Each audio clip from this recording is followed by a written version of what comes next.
Hello, everyone. This is going out to a woman I spoke with yesterday whose name starts with an M. And she brought up in our conversation yesterday something that I have struggled with, something that a lot of women struggle with. So I thought I'd make a video about it. I actually thought I had a video recorded on it, and I think I accidentally erased it. So I'm redoing it because I've got a little bit more information on the subject. But it has to do with feeling like we can't compare, feeling like we just don't measure up to the things our husbands are looking at or want. Maybe other people in the community, they might be porn stars, whoever. We can end up feeling compared and like we don't measure up. So I thought I'd run through a few of the things that I've thought about on this issue and present them for y'all because I know they brought a lot of freedom for me and they definitely bring some freedom for my clients. So I'll just jump right in.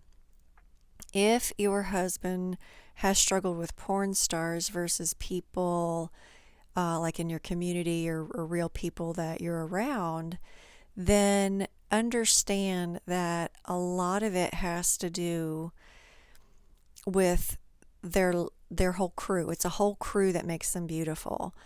It's the people who are on lighting. It's even the camera angles. It's makeup, it's hair, it might be fans. There's a whole crew of people that make them just can be stunning. And imagine, if all of us had that, if we walked around and had people touching up our makeup all the time, we'd look pretty darn great too. So that's one thing that really helped me, that I wasn't comparing myself to one person. I was comparing myself to a whole slew of people who did that sort of thing as their jobs. So that's one point I want to make. If you don't believe me, then, pray about this first because it might not be for everybody. But go out there and do an internet search for the terms porn star makeup before and after. And it's wild how much the makeup team can make them look different. I think you'll see what I mean. It's pretty incredible what people can do with makeup. So go check that out and understand we're more real than that. I'll just put it that way. We're more real than that. And there's something our husbands are attracted to in a deeper way, I think, because they're staying with us versus leaving us for somebody else. I just have my notes up here. There are women that side of our guys anyway, there are women they would use, but the better angels of their nature, their better side, would take us home to mama. And that's what they've done. So understand that those women that they might be lusting over or have kind of an inordinate interest in, they're typically the kind of woman that side of our guys would use. I heard it recently that a young girl was saying porn, stripping is empowering and being a porn star is empowering. Yet the flip side of that is my counselor that I went to for a long time used to help women in that industry. And she said all the women that she talked to, in fact, there was this one woman who made more than everybody else. And the reason was because all of those, the workers in that industry hated men. But this one who made more money than the rest of them didn't show it. She looked in the men's eyes, yet all of them hated the men. And we have to ask ourselves why. They get into these industries thinking it's going to be a good thing, it's going to be a money maker, but then they end up getting betrayed by the guys too. All right. So understand most of them are not happy. A lot of them have to do drugs. A lot of them have to put on a fake smile.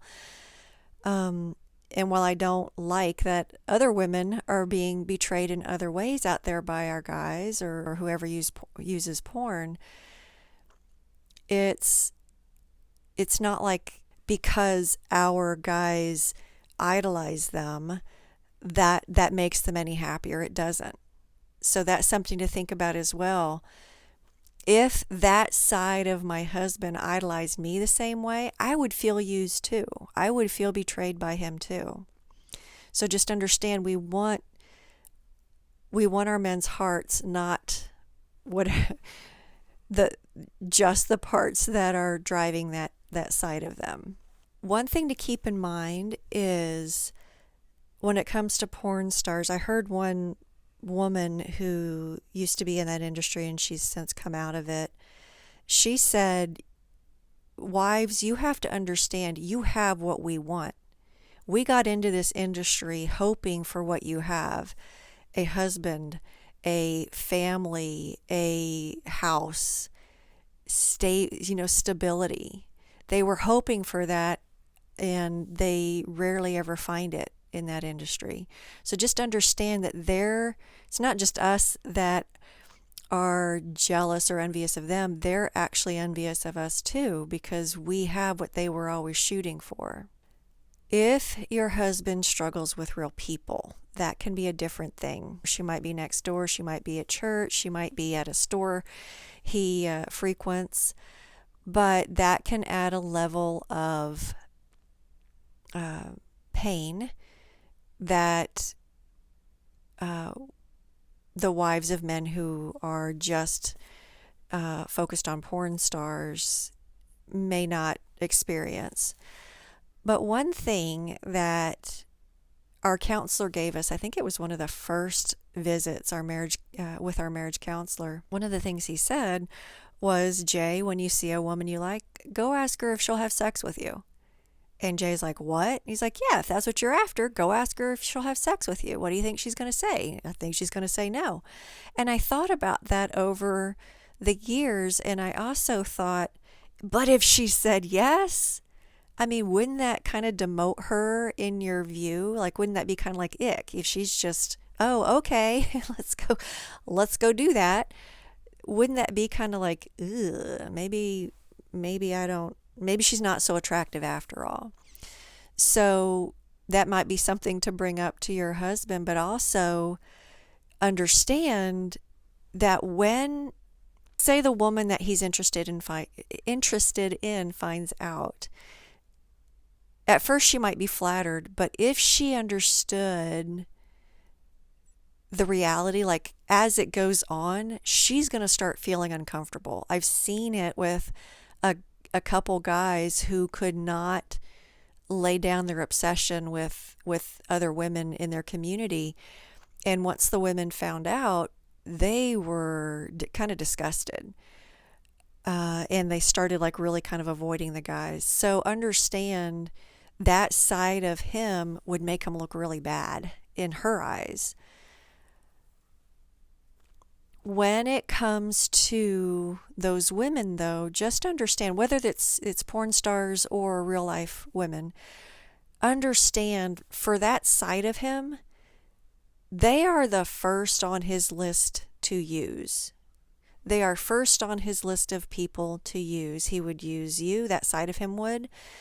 That side of him would use God or their higher power, and that side of him would definitely use that woman. It's not like he's going, hey, I really want to serve you for the rest of your life. I really want to be committed to sacrificing myself, of loving you in a self-sacrificial way. No, it's all like me, me, me, me, me. I want to get something from you. And so it's a using scenario where he does want to use her. So understand that it might seem like she comes first. It might seem like he prioritizes her before you, but understand what he's prioritizing her for. He just wants to use her. Another thing to understand, whether it's porn stars or real people, he wouldn't be faithful to them either. And you can see this in the fact that it's never been just one woman that he's had these kind of feelings for.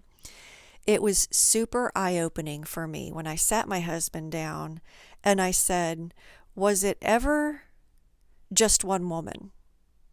And he said, no, normally it was several in one porn watching session. It was several different women. I said, so you never really camped on one woman? He said, no. And then I asked him, was it every single picture that you came across of, like, say you like woman A, was it every single picture she showed up in? He said, then you get to woman B and every single picture she showed up in. And he said, no, there were a lot that I just didn't like. So that helped me see that none of those women would satisfy him either. If they were in relationship and wanting a committed one and only type love, they'd be heartbroken too.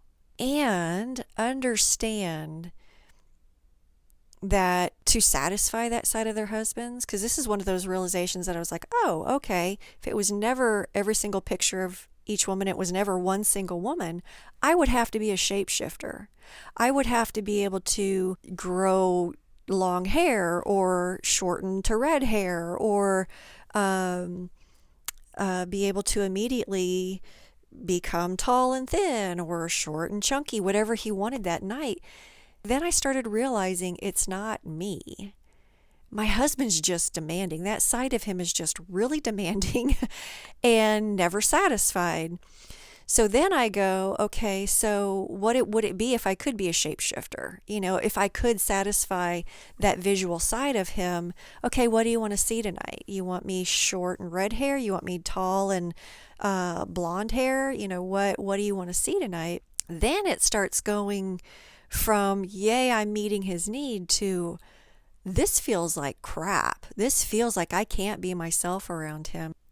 And one more thing I just remembered, something that really helped me and has helped other women too, is to realize God doesn't satisfy them. God doesn't satisfy that side of them. At least we're in good company. So when you think that that side of our husbands isn't allowing the highest form of good, the highest being, the most perfect being that's ever been, to satisfy him, then it really is more about him than it is about us. I hope this helps. I hope it gave you some insight, and I definitely hope that it gave you some self-confidence in knowing none of us could satisfy an unsatisfiable man. Okay? And one more thing, if you think this is information other women would benefit from, then you can hit the like button, you can subscribe to the channel, but also if you leave a message or a comment below, then YouTube will send it out to more people. Then maybe more women will be able to be a little bit more freed up from the whole comparison situation. So again, hope that helps, and we'll see you next time. Bye.